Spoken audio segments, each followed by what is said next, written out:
संविधान बनाने वाले डॉक्टर बाबा साहब अम्बेडकर की जयंती आज है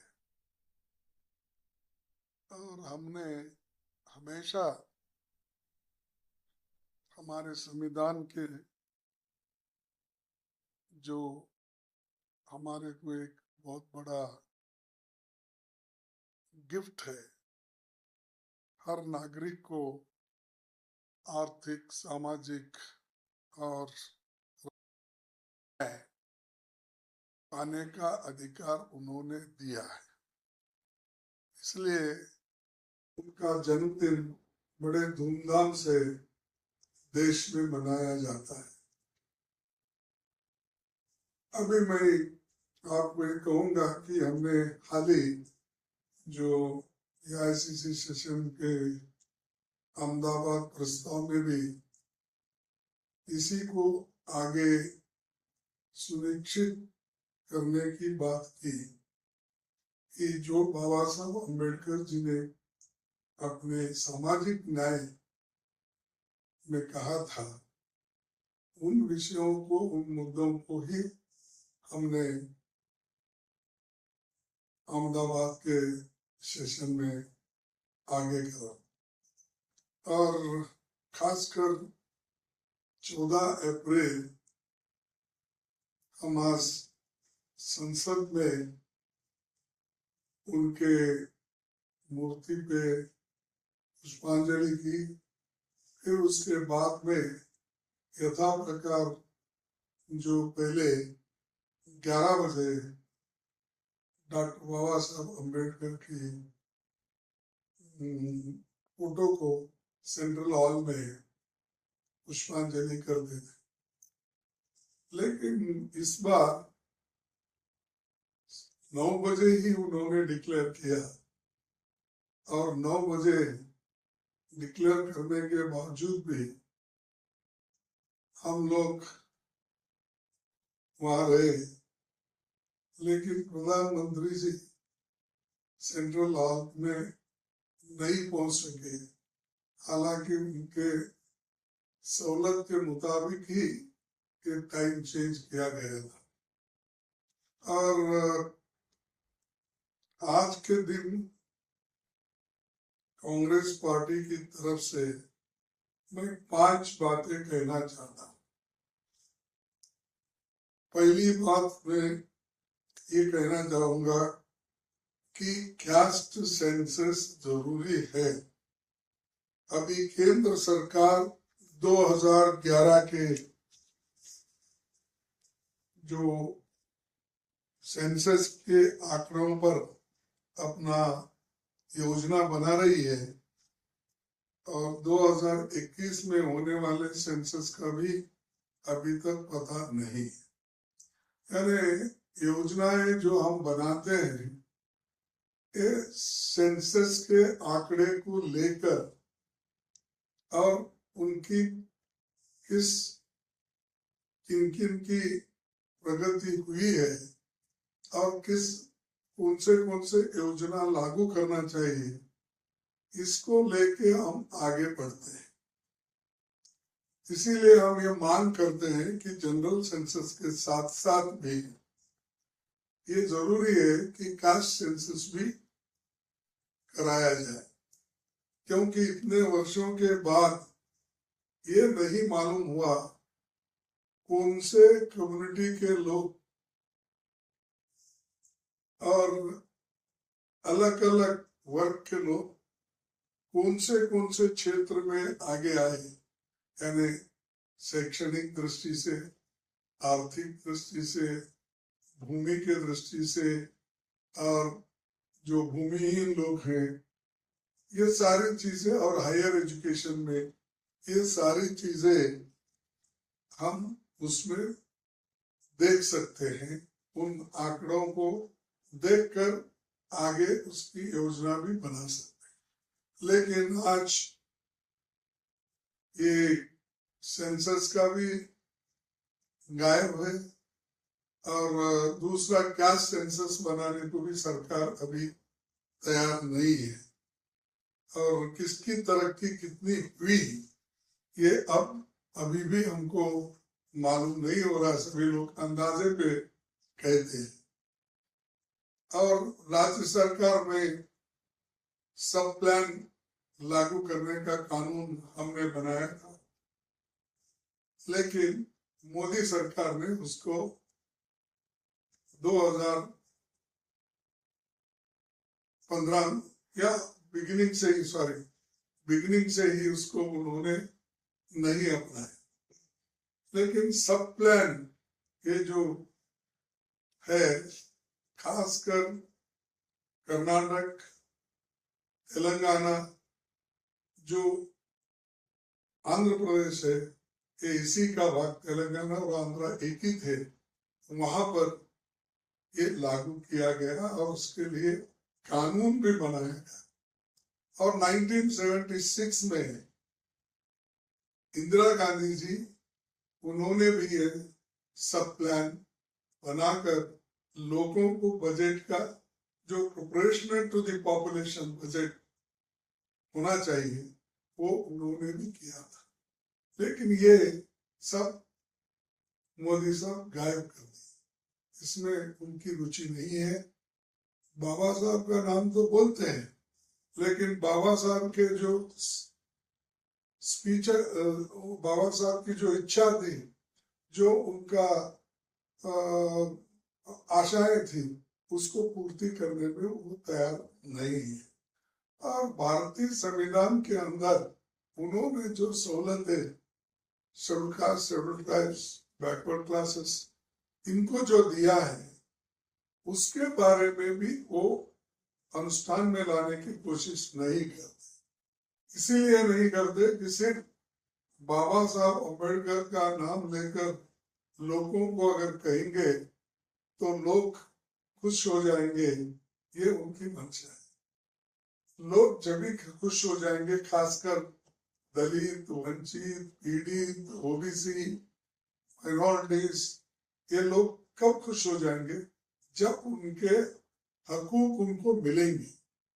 अब ये बात मोदी साहब करने को तैयार नहीं है और सिर्फ लोगों को बोलने लगाते हैं, जो कांग्रेस के खिलाफ, नेहरू जी के खिलाफ, हमारे खिलाफ, ये कहते हैं कि इन्होंने क्या किया।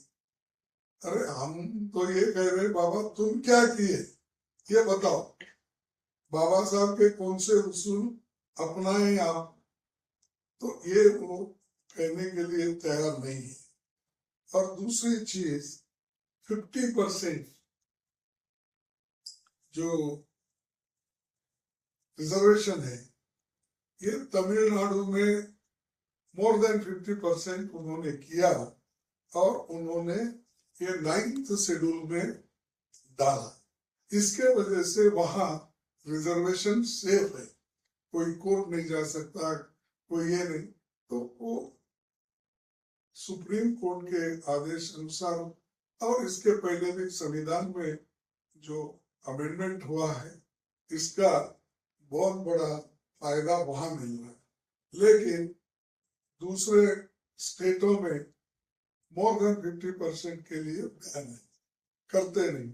और मोदी भी बात करते हैं, मोदी जी, लेकिन वो इम्प्लीमेंट नहीं करते। तो एक हमारा तीसरा मुद्दा है। और चौथा मुद्दा ये है हमारा कि 2006 में संशोधन हुआ था, आर्टिकल 15(5). इस संविधान का संशोधन SC, ST, OBC और इन लोगों को प्राइवेट इंस्टीट्यूशन में इनको रिजर्वेशन, आरक्षण दिलाने के लिए हमने कोशिश की। लेकिन और सुप्रीम कोर्ट ने भी ये कहा कि 2014 में एक कानून उन्होंने अपहेल्ड किया। जो कानून ये लोग कहते हैं, उसके लिए कोशिश नहीं करते हैं कि ये लोग तो कभी भी अपना जो आर्टिकल 15(5) में जो संशोधन हुआ था, प्राइवेट कॉलेजेस में, प्राइवेट इंस्टीट्यूशन में SC/ST लोगों को, OBC लोगों को रिजर्वेशन देना था, उन्होंने नहीं दिया। और खासकर 55% हायर एजुकेशन इंस्टीट्यूशन जो प्राइवेट के लोगों के हाथों में है, उसका लाभ हमको मिल रहा नहीं। हमारे बच्चे कहाँ पढ़ेंगे, कैसा हायर एजुकेशन में वो आगे आएंगे, ये बहुत बड़ा प्रश्न हमारे सामने है। लेकिन इस प्रश्नों को सुलझाने के बजाय, इस समस्या को सुलझाने के बजाय वो इसमें रुचि नहीं रखते कि वो कभी भी इस बात इधर ध्यान नहीं रखे। ये इससे भी बहुत बड़ा नुकसान ये वीकर सेक्शंस में हुआ है।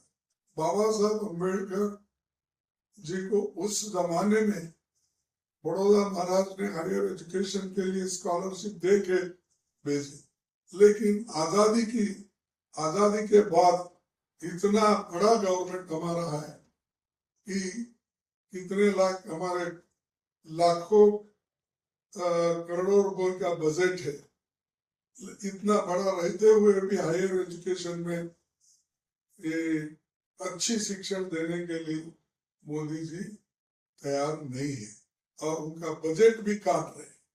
शिक्षण क्षेत्र में ज्यादा बजट देने के बजाय 250 बजट भी काट रहे हैं और उसमें SC/ST का तो और भी कम हो गया है।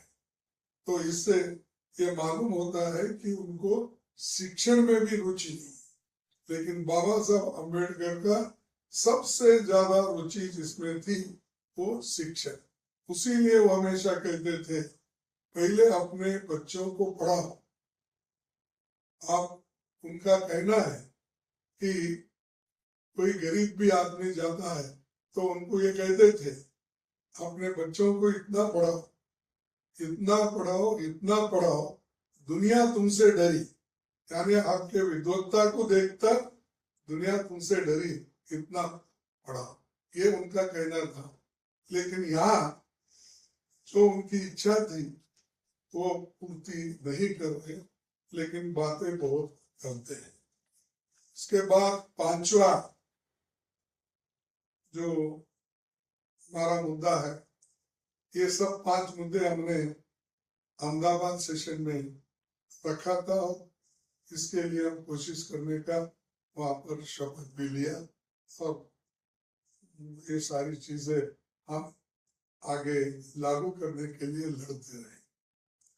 2 साल पहले जब महिला आरक्षण बिल पारित हुआ तब कांग्रेस पार्टी की मांग थी ये अधिनियम फौरन लागू होना चाहिए, लेकिन इसके साथ साथ हम ये चाहते थे कि जब महिला आरक्षण लागू होगा उसमें SC/ST OBC के महिलाओं को भी उस रिजर्वेशन के तहत जगह मिलनी चाहिए। नहीं तो वो क्या हो जाएंगे, सिर्फ अगर आप महिला बोलेंगे तो कोई भी महिला किसी भी कम्युनिटी में पढ़े लिखे लोग ही आ जाएंगे, लेकिन इसमें जो कमजोर लोगों का, कमजोर तबका है वो छूट जाएगा। इसीलिए हम ये चाहते थे, हमारा कहना ये है कि ये जो महिलाओं को अधिकार देते वक्त और ये जो आरक्षण बिल है इसमें इन सब महिलाओं को, इन सब कैटेगरी के महिलाओं को शामिल करना चाहिए। यही हमारा उद्देश्य है और इसके लिए हम पहले से लड़ रहे हैं, लेकिन अहमदाबाद में कांग्रेस पार्टी ने इसको और मजबूती दी और सब लोग एक होकर इन 5 चीजों को आगे बढ़ाने का काम तय किया है और हर स्टेट में इसके लिए हमारे लोग लड़ते रहे।